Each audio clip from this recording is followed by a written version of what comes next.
Hey there, Truth Seeker. Welcome to my channel and community where we focus on developing the knowledge, understanding and wisdom to accelerate your ascension into the fifth dimension and higher. For those returning, welcome back and a massive hello to the new subscribers or listeners. My name is David Keratin. I'm a galactic astrologer, entrepreneur, author, philosopher, indigo warrior and EDM DJ. Feel free to check out my playlist, which is in the link below. Today we are going to talk about the powerful wild card full moon occurring on April 26th at 11:30 p.m. Eastern Daylight and April 27 in the Southern Hemisphere. As a reminder, in my practice, we utilize galactic astrology, which includes the 13th sign of Ophiuchus, the divine feminine, that was removed by the Babylonians and Roman astrologers. The galactic system is based on the actual time the sun spends in each constellation as opposed to an arbitrary 30 days. As we move into organic alignment with Source and Christ consciousness and integrate the divine feminine energies of Mother God into our lives, using the galactic astrology helps to align us with the actual location of the moon, sun, and other planetary bodies as you would see them through a telescope if you were looking up into the night sky. You may see many blogs suggesting right now that the moon is in Scorpio and the sun is in Taurus and ask, why is there a difference? There are many astrological systems. All are correct depending on one's perspective. As a 30-year astrologer, I prefer to use the galactic zodiac, so please keep this in mind while you listen. Using the science of astronomy, the locations I provide for the sun, moon and other planetary bodies are correct, as you can see from the chart on the screen. You will find extensive content discussing this in my other blogs, so feel free to review those at your leisure. So let's just do a quick review of the data points, and then I'll provide my interpretation of this important full moon. The moon is located at 42 degrees 57 Virgo. The sun will be located at 8 degrees Aries. The sun is in a conjunction with Uranus, Venus and Mercury and Aries, as you can see from the chart. The moon is in a trine with Mars, which is located at 2 degrees Gemini. Saturn is at 13 degrees Capricorn, is in a square to the Sun, Moon, Mercury, Venus and Uranus. The Sun and Moon are in a T-square with Saturn, and I'll come back to that in a moment. The Sun and Moon are also in a T-square with Vulcanus, which is located at 3 degrees Cancer. Poseidon is at 6 degrees Libra, is conjunct the Moon, opposite the Sun, Mercury, Venus and Uranus. Chiron is at 18 degrees Pisces, square to Hades and Kronos, which are located in Gemini. Mars is in a conjunction with Hades. Lilith is at 19 degrees Aquarius, in a conjunction with Neptune, who today, importantly, just moved into Pisces, so Neptune is located at 0 degrees Pisces. So let's take a deep dive into this, the themes. There are two T-squares being formed by the Sun and Moon opposition. The Sun and Moon opposition is the full moon. One is located, or one of these T-squares is to Vulcanus, located at 3 degrees Cancer, the Moon's home sign, and the other is with Saturn, located at 13 degrees Capricorn. The energies of this powerful and unusual configuration cannot be contained. The tension between the Sun and Moon represents a palpable push and pull between our head and heart, darkness and light, emotion and intellect. This is amplified by the Sun in conjunction with Uranus, Mercury and Venus, together with the Moon in a square to Vulcanus and Cancer, which portends explosive emotions, deep and disruptive soul energies emerging into conscious awareness. Cancer is the mother protector, but she is also the repository of all past life memories. With her conjunction to Poseidon, one might experience visions, vivid dreams, astral projections, and for others, nightmares. Poseidon energies can discombobulate our consciousness, such that we may feel like we are floating in an alternate reality. Poseidon has a dissociative effect on consciousness, much like an anaesthetist would. The Uranian influence on this full moon is totally unpredictable. As he traverses through fiery Aries, a cardinal sign, he is also in a transformative square to Saturn, which will last through to the end of August 2021. Saturn square Uranus last happened in 1999, and before that in 1977.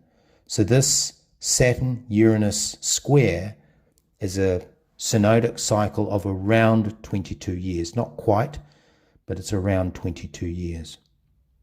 1999, when we look back to the last time these two massive planets were in a square with each other, was a very traumatic time for humanity, with widespread talk of the Y2K computer bug and end times prophecies dominating the headlines. There were some historical turning events or points that occurred in 1999, so let's have a look at a few of those now. The population reached 6 billion. Bill Clinton was acquitted of perjury and obstruction of justice in the Monica Lewinsky impeachment affair. The Dow Jones hit 11,000 for the first time. Boris Yeltsin resigned as president of Russia to be replaced by Vladimir Putin. Napster was released, which disrupted file sharing and traditional music distribution. The euro was introduced in 11 countries. Democracy was restored to Indonesia. There were 2 devastating earthquakes that killed 14,000 people in Turkey. 25,000 were reportedly killed in Venezuela and 100,000 left homeless following devastating floods. And there was unrest in Kosovo and Serbia, which led to the NATO bombing attacks. I expect that the metaphorical lightning strikes Tower of Babel with a scorched earth effect on various occasions, with jaw-dropping events between now and the blood moon full lunar eclipse on May 29, 2021. These will represent consciousness shifts wrought by Uranian enlightenment energy, which will continue through on and off to the end of September, or beginning of September rather, 2021. There is absolutely no predicting when events will take place or what they will be. However, what we do know about the Uranian energy is that it is a wild card, a black swan, a roulette, or a joker in the pack. Uranus is also the ruler of Aquarius, and he is associated with technology, innovation, and collective consciousness. In numerology, we are in a 5-year, 2 + 2 + 1, which represents change. So expect the unexpected now and for the rest of the year as we come under a once in 22-year influence of Uranus square Saturn configuration. In addition, Saturn is in Capricorn in the galactic zodiac, his home sign. The Saturn cycle is around 28 years. So what happens now, this year in 2021, in terms of Saturn structures being transformed, torn down or replaced, will affect humanity for the next 30 years through to 2050, when some of us may no longer be here. Just like in 1999, events will occur around this full moon, the lunar eclipse on May 26, 2021, and continue through to August 22, 2021, when the Uranian-Saturnian influence abates. These events may be mystical and strange, hard to explain or fathom. One thing we know historically is that a Saturn-Uranus square is dramatic and life-changing, as we can see from the events I described earlier from 1999. For seekers, let us also go back to 1977 when there was a Saturn-Uranian square, and these events took place during that year. New York City was blacked out for 25 hours by lightning strikes, looting and disorder. Elvis Presley died. Egyptian President Anwar Sadat made a historic visit to Israel for peace talks. The US returned the Panama Canal to Panama. The first PC was released called the Commodore PET, or PET. Indira Gandhi resigned after losing the Indian election, having served for 10 years. That was very dramatic. The first Apple II computers went on sale in the United States. The Trans-Alaskan Oil Pipeline opened. Star Wars premiered, the film that was nominated for 11 Academy Awards, ending up winning 6. The first commercial flight of the Concorde from London to New York took place. The NASA space shuttle made its first test flight off the back of a jetliner, and Voyagers 1 and 2 were launched by NASA to explore the outer solar system. Uranian energy is enlightenment, God force. Internally, he triggers our third eye with flashes of insight and inspiration, which may or may not be welcome, depending on how in tune we are with source consciousness. With the moon square Vulcanus, emotions will be forceful, much like an underwater volcano erupting. Yet the moon is also in a conjunction with Poseidon, suggesting that it may be extremely difficult to interpret what we are feeling or experiencing emotionally. Uranus is also in a conjunction to Mercury and Venus, suggesting that there could be dramatic information that shakes our thinking, especially about personal resources and luxury goods, which is the domain of Venus. A T-square is formed, which I mentioned earlier, and why this is so incredible. A T-square is formed when two planets are in an opposition, so in this case the Sun and Moon are in opposition, and then they engage a third planet by a square. This third energy, known as a focal point, apex, or trine unifier, so just imagine a triangle, and it's the 3 points of the triangle, is situated around the midpoint of the opposition.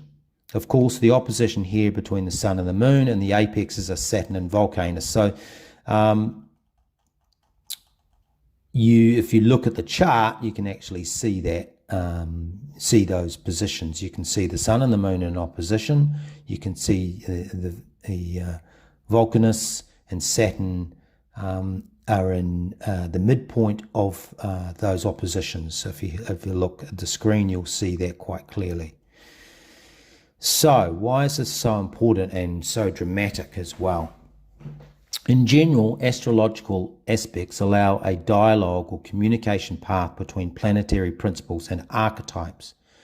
However, the T-square configuration is a dynamic pattern that links and interlocks these energies. The T-square generates the ingredients for major events.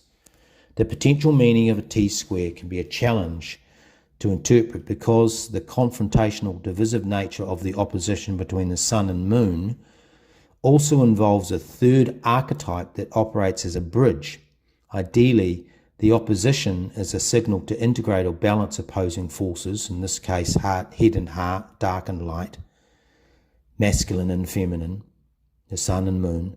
However, in the T-square, there is considerable value to be gained by working with the third energies, in this case of Vulcanus and Saturn. Squares are dynamic by nature, and they require focused intention, desire and commitment to work with. On the one side of the T-square with the Sun and Moon, we have Vulcan, the god of fire, volcanoes, deserts, metalworking, and the forge in ancient Roman religion. He is often depicted with a blacksmith's hammer. The Vulcanalia is the annual festival held August 23 in his honour. Vulcan is identified with Sethlin's myth of the hammer and tongs. Lots of mythology here, team. These are tools of dominance, used to manipulate material resources to fashion and construct what we would call the industrial machine. During the festival of Vulcanalia, fish or small animals were burned in place of humans as a sacrifice. This is called karmic substitution, which is an occult practice or attempt to subjugate the natural laws of cause and effect or cause and consequence. These rituals were created to honour the fire god, Vulcanus. Saturn, on the other hand, is the archetype of the lord of karma. On the one side of the T-square, we have an attempt made through the Vulcan archetype to avoid karma through ritual sacrifice, and on the other, the energy to be held accountable for one's actions represented in Saturn. I have said this before, but there are no coincidences in astrology, and this configuration is extremely potent, powerful, and rare. We may never see this again in our lifetimes. Vulcanus energy is strong, aggressive, assertive, and brutal even. When we think of volcanic eruptions, they are somewhat unpredictable, certainly all-consuming and unforgiving for humanity. The upward triangle in the gulf, which you can see from the representation on the screen, represents fire and alchemy, which can assert itself at any time. To recap, the Sun and Moon are in a T-square with Vulcanus on one side and the Saturn on other. I've never seen this in 30 years of astrology. Just happens to be occurring now.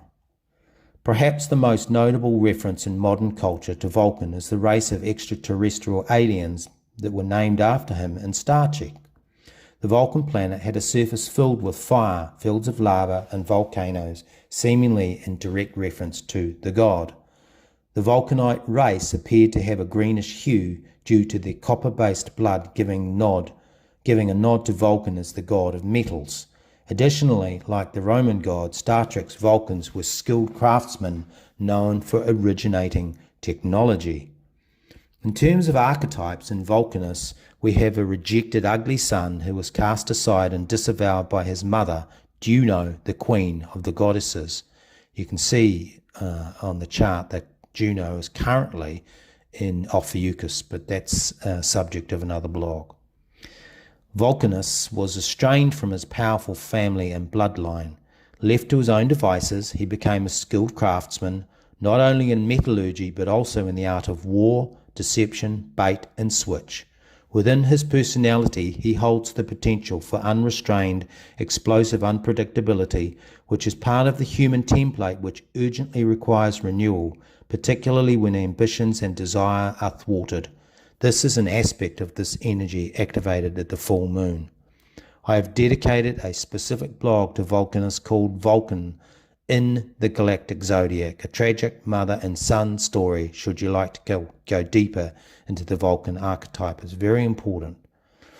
A T-square is a pressure cooker that creates stress, but we got two of them at this full moon. So it's not just one, it's two, which is, as I said, in 30 years of astrology, I don't think, I've seen other double T-squares, but not like this. A T-square represents aspects of our identifications, beliefs, values, emotional and cognitive structures that are at odds, particularly when it involves the sun and moon that represent our head and heart, masculine and feminine energies. When we are not in sync emotionally or intellectually, we are actually dysfunctional. The focal point of these T-squares is the point of release and resolution.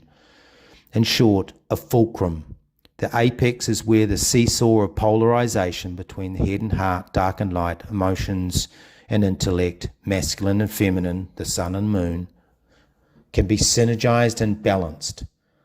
Vulcanus and Saturn is a yo-yo between taking and avoiding responsibility with karmic debt. With Vulcanus in Cancer, a water sign representing our emotions and soul memories of past lives, and Saturn in a square to Uranus and Mercury, representing our intellect and attitudes towards institutions like banks, government, medicine, health, law and order, the police and judicial system. That's all represented by Saturn in Capricorn. This full moon is a time of reckoning between what we think, how we act, how we feel, and the consequences for our actions. This full moon is the proverbial Pandora's box. Thank you for listening. It is so, and so it is. Namaste.